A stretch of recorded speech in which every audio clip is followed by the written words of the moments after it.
I was told this, and it was like a lightning bolt to me. A recruiter at a conference I was at said, be something to somebody and not nothing to no one.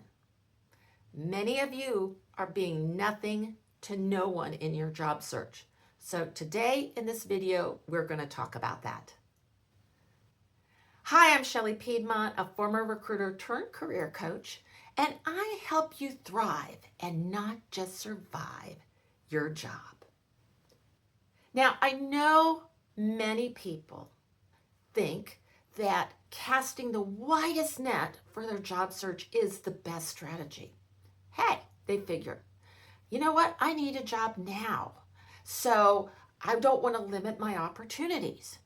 And especially if you are like mid-career, you may have done a lot of different things, had a lot of different roles, worked in a lot of different industries. So you could do a little of this, a little of that, and you want to showcase that on your resume. The other thing is you're thinking, well, I'm flexible. I can do a lot of different things, and flexibility is probably a good thing to promote. So your thinking is all of that will work for you in the job search. But the truth is that recruiters are not looking for that. They really aren't. That's why this recruiter said you end up being nothing for no one, because you're putting out such a wide net, casting that net, but unfortunately, what's happening is the recruiters aren't looking in that net. They're looking for specific things, and therefore, when they see what you're doing, they just move on. So let's go a little deeper into why this doesn't work. So when you are writing your resume or your LinkedIn profile or even networking, when you say you're open to this or this or this even, your message becomes really muddled because you can't have a coherent message about I do this is why you should hire me. It's I do this and this is why you should hire me, but I also do this and this is a different set of reasons why you should hire me. So you become very generic just because you have to be to appeal to all the different constituencies. And generic, vagueness, not specific, that all is very problematic, especially in a very tough job market. So those things are not helping you. Now, you might say, well, flexibility, isn't that a great thing to, put out there?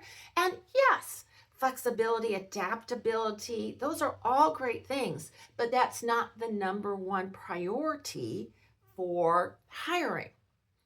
It's something they want, but it might be very much lower down in comparison to specifics about how you would do this job that they're looking for.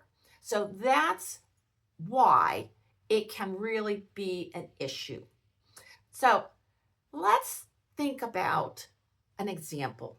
I always like to put in examples so you can kind of get a sense of this. So let's say that you have a toilet issue. You've got a running toilet and you need a plumber to come in and fix it. And you're talking to different plumbers. So plumber A tells you, hey, I'm a plumber. I fix toilets that run. This is what I do all day, every day. I love doing this, and I can fix this really fast. So you get that message. Plumber B says, yeah, I can fix that running toilet, but you know what? If you got something that needs to be done on your flooring, I also put flooring in, and hey, I can even do your taxes. I'm good at that too. Now, if you are looking for somebody to fix your running toilet, tell me which one are you going to choose? I know which one I would choose because I want my running toilet fixed. I don't need anybody to do my taxes, and I don't need flooring. So when you try to be everything to everyone, that is why you end up being nothing to no one. If you like this information, I always appreciate hitting that like button, and go ahead and subscribe to my channel and hit that notification button so you know when my next video is up.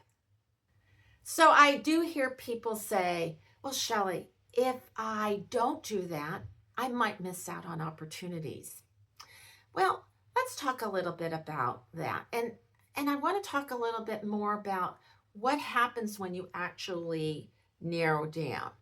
So when you narrow down what you're looking for, and you can put that in your resume and be very clear about it, like in my plumber example, or in your LinkedIn profile, or in your networking. What happens is you get remembered for that. That plumber, I will remember that plumber always, that they can fix running toilets.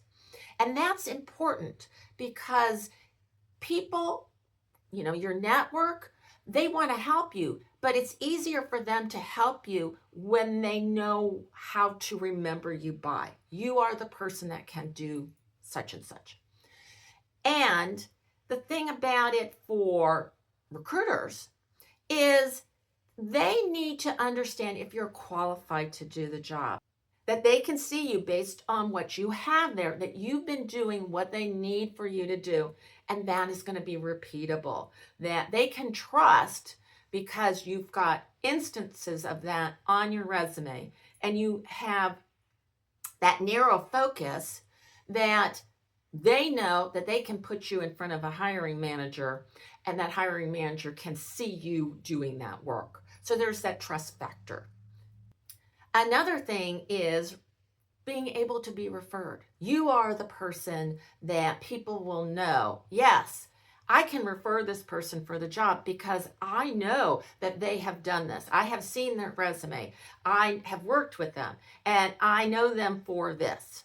So those are really important things in the job search because, and I'm just going to be real honest about this, recruiters are not there to figure out your story.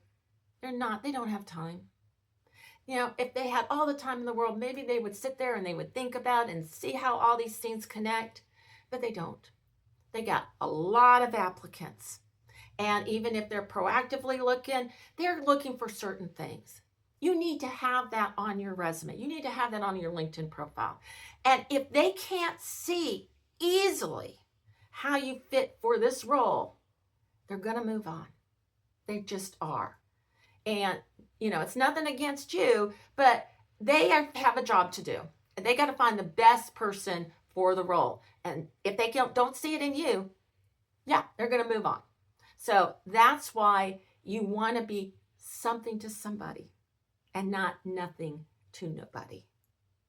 So, okay, I've told you that's what you need to do. But I know many of you are still confused. Like, okay, I don't even know how to be that something to somebody. Okay, well, let's walk through that a little bit.